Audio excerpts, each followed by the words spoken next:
Myth of Empires launched into early access a little earlier on in November, and it's been going pretty well for them. A huge amount of players play it at the start, and for an indie studio seemingly out of nowhere with a big ambitious MMO action RPG survival game, it seems to be hitting the spot. They've had regular updates, and this is coming after a whole slew of betas in the last few months and really leading up to this over the last year and a bit. So what's that got to do with ARK Survival Evolved? Well, it turns out, allegedly, that maybe Myth of Empires have been stealing some of the game mechanics from ARK Survival Evolved. And I'm not talking just inspired or using the term survival or anything else, actual proper game code. Now before you all start jumping with your pitchforks, no, how dare they, we must defend wildcards, I think it's pretty interesting. Still unfounded just yet, we don't know 100%, and I'm sure you might have seen some videos talking about Myth of Legends actually coming off of Steam recently, and the only way you can actually play it right now is on official servers, as their partners have also taken it off, so you can't even rent your own server. Hopefully it gets resolved soon, but it does seem there is some meat to this story. But I wouldn't necessarily feel so sorry for ARK Survival Evolved, because it turns out once upon a time they were accused of doing something very similar. So Myth of Empires actually fully hit early access on November the 18th to modest returns over the next few days, but a week or so later and they'd been hitting highs of nearly 40,000 players.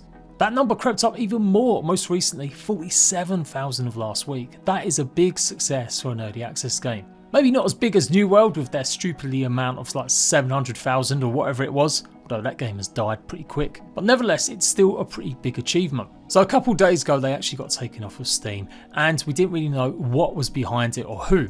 There were rumours going around that it was something to do with Conqueror's Blade, another Asian built sort of MMO sandbox game made by NetEase. But it turns out it's actually ARK Survival Evolved, Wildcard and their parent studio company that actually owns them, SNAIL Games. So no, it's not some cryptocurrency scam why Myth of Empires isn't available to be bought right now. Some documents have been leaked to PC Gamer and a few other sites. I'm guessing this is probably by actually someone at Wildcard or SNAIL Games themselves to generate some positive PR buzz. That Myth of Empires was taken off of Steam was due to copyright infringement, resulting in a DMCA takedown request.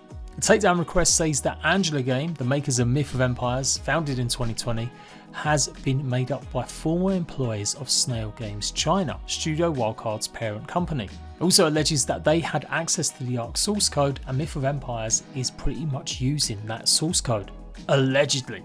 Studio Wildcard apparently grew understandably concerned because of similarities between the two games, including identical gameplay mechanics, which it felt beyond the possibility of coincidence. Comparing code headers in the Myth of Empires executable, Studio Wildcard developers claim to have found hundreds of matching class, variable and function names in a preliminary analysis, which they say confirms that the ARK source code was used in Myth of Empires. A summary of the findings was presented to Valve on December the 1st, which responded by removing the game on December the 3rd. Hosting services have also been asked to stop. Studio Wildcard and SNAIL Games USA Inc. have good faith belief that Myth of Empires was built by stealing the ARK Survival source code and using the stolen source code as the gameplay foundation for Myth of Empires.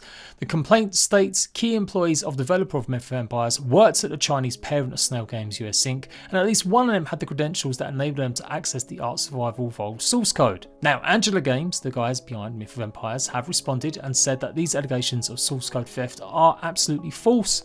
They own all the properties and intellectual rights behind Myth of Empires, and they're apparently in active contact with Steam and doing their best to restore the game to their store.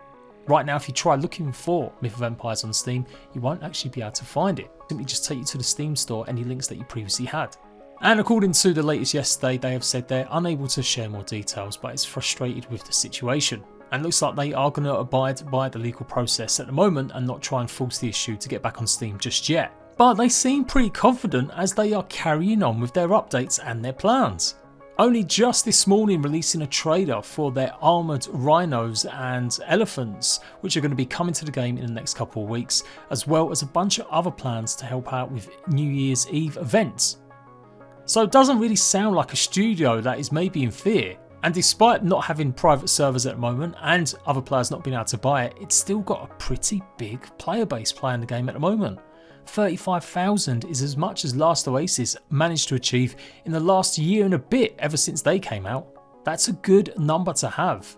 It's still early days, plenty of games die within a month of their release, but I would say it seems like Myth of Empires isn't planning to go anywhere with the kind of player base it's got.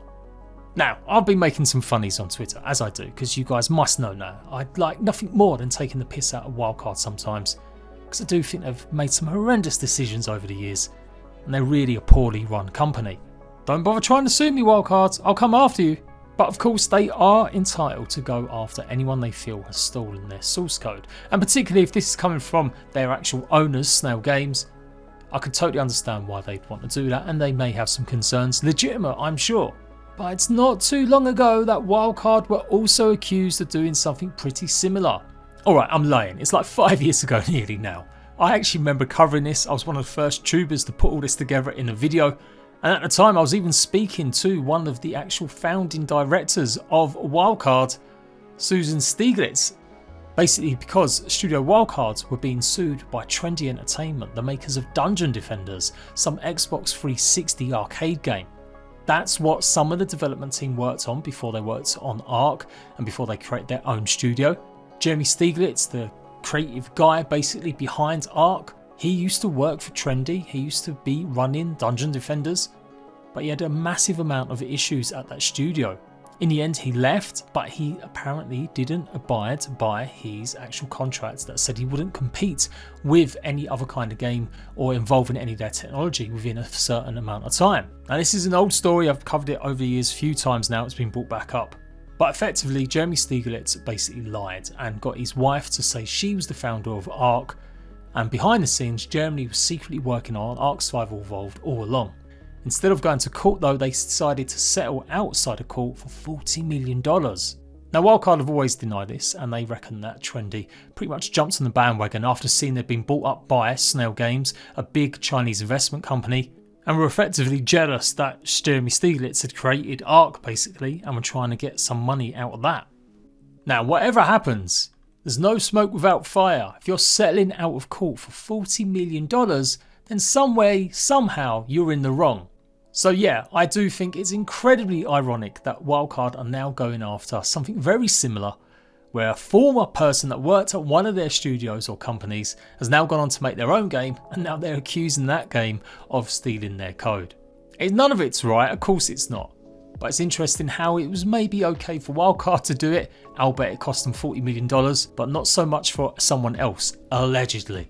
ARK has picked up millions more fans over the years, so some of you guys would have never have known any of this stuff going on if you picked up most recently on an Xbox or PlayStation, or even just on Steam. But Scorched Earth, the very first paid DLC expansion, the one that caused huge outrage and a massive amount of press when this early access game ARK released it while still in early access. The game wasn't even finished, but they went ahead and released a DLC. They claimed it was to better prepare ARK in the future, to see how things would go with server transfers, etc, but they'd already done that with a free map, the centre map. Effectively, they had to go and pay back a huge chunk of that money, or make it back very quickly, to obviously SNAIL Games, and that's why they ended up releasing Scorched Earth pretty soon. Scorched Earth wasn't meant to be released until the full release of ARK, and this would have been the first DLC to entice players back that maybe picked up in early access and maybe wanted something to come back to for the full release. It did cause huge outcry. Game devs were condescending and criticising wildcard all over the place. They got some pretty terrible review scores at the time. Again, you wouldn't know that now by looking at the scores on it. Over the years, Scorched Earth has picked up some good recognition, and it's a lesson that wildcard, I guess, hopefully learned. So, will Myth of Empires have to start doing some paid DLC to end up paying back wildcard and SNAIL Games? I kind of hope not. I haven't been covering Myth of Empires, I just decided that I can't really do these big MMO games anymore like this.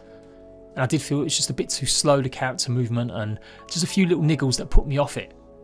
But I have seen that it's a fairly decent game. It runs just about okay. It's got a bit of an empty world at the moment, but as most early access games do, it looks like it's going in the right direction. A strong start, multiple updates, lots of fixes, lots of communication. They are doing all the right things, but maybe they haven't done the rightest thing and made sure they can't be accused of theft. If it turns out they have actually stolen some of this stuff, if they don't find a way to settle out of court with SNAIL Games and wildcard, they may be forced to abandon making the game altogether, pay back monies owed due to copyright theft, and pretty much cancel this game and maybe their careers. If they come to an agreement, well then yes, I'm guessing the game might end up going ahead, and who knows what that could entail. Maybe SNAIL Games Maybe Snail Games and Wildcard will end up getting credits for the game in the future, or maybe it'll go to trial and that could take years. And if it does mean that Myth of Empires probably won't appear on Steam again for a good amount of time. There's no way Steam are going to allow them to appear until a court case has actually heard it all. So the best thing for Myth of Empires to do right now is try and convince Steam they've not broken any laws, and hopefully talk to Wildcard and see if they can iron something out. In the meantime, players that own the game can still play on the official servers, you'll have no problem, but there isn't a single player and there isn't any private servers at the moment until they actually get this resolved. Seems like a lot of the big server providers like Nitrado and G-Portal are really in bed with Wildcard and don't want to upset things. So another reason I'm not necessarily all rooting for Wildcard here is because their parent studio Snail Games have absolutely diabolically made some rip-offs in their own time. While PixARK is just about okay, it's taken a good amount of time to get anywhere close to being a half decent kids game, they've released a bunch of other games and pretty much knockoffs of ARK or other survival genres. The one that most players will be pretty sad about is Dark and Light. This came out only in maybe a year and a half after ARK Survival Evolved or so, and it was promising magic and fantasy mixed in with survival mechanics and big MMO. But that game hasn't received an update in nearly 3 years. It's still technically in early access, yet no one is working on this game. According to my sources, and I've spoken to a few over the years, the developers of this game were under massive pressure to make the game more and more like ARK Survival Evolved, despite the fact that they were really trying to make the game into their own direction. The game did use code from ARK. You could spawn in certain creatures. I'll bet you wouldn't get dinosaurs, but they did work. The same commands that you would use in cheats on ARK actually worked on Dark and Light. It's sitting at a 50% user score at the moment mixed. I can't believe it's still that high for a game, like I said, that hasn't had a meaningful update in nearly 3 years. Absolutely dead game. No one is working on this at the moment. And this was all down to Snail Games basically giving the go ahead to rip off ARK and then want their developers just to keep on making an ARK copy with a new skin. You go through the list of games that Snail Games have supported and they're all pretty much horrible. ARK VR is littered with bugs, almost unplayable at various ways. Their latest one, which is a Z Crew sort of isometric shooter, abysmal scores, no one's played it in a year. And then we've got various other attempts to get in on the action. They must have looked at 7 Days to Die success and thought we can do just about a job with updates and release Fear the Night. Something I actually fell out with a few YouTubers over because they were trying to defend this piece of garbage shit game. It went into early access, it came out as a fully fleshed product only maybe 6 months later, and it's truly awful. Again, another game that's been basically given or made or created by a couple really enthusiastic young devs who are quickly being told that they've got to make the next big thing exactly like ARK, but maybe not being given the right money or the right amount of time to actually make that happen. And then probably the most recent on the shit list is Outlaws of the Old West. Another game on really poor scores of 54% in the last few days, although 60% over last year or whatever it was. A Wild West survival MMO, again made by some modders and young developers who pretty much were given an initial bucket load of money to make their own game, but not maybe given enough support to carry on further. Last patch for this game was June last year. Another game supposedly in early access being abandoned because Snail Games are one of the worst publishers you can come across.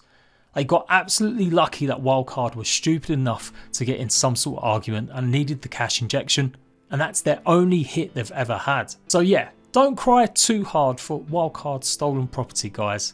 In my opinion, they are all just as bad as each other, and I'd hate to see a game like Myth of Empires actually succumb and be either taken off completely. But that said, yes, if they have absolutely stolen codes, then they don't maybe deserve some of that success. But let's face it, they're doing a better job with their game at the moment than a whole bunch of previous Snail games. So I hope they do organise something, even if it does mean that Snail Games somehow get a publisher's credit. There is some other damning evidence that shows that definitely Myth of Empires is certainly using other game companies' property, or at least their terms and conditions. This was shown to me by one of my rat bags probably 3 weeks ago now nearly, and pretty much their terms and conditions actually state Wildcard determines your names being proper. Effectively they went and copy and pasted all of the actual terms and conditions from ARK and then just changed the homework a little bit. So yeah, for sure, Myth of Empires and Angela Games are or have been doing some dodgy stuff. What's interesting though is I vaguely remember there was some sort of connection between them. And this was something we was talking about.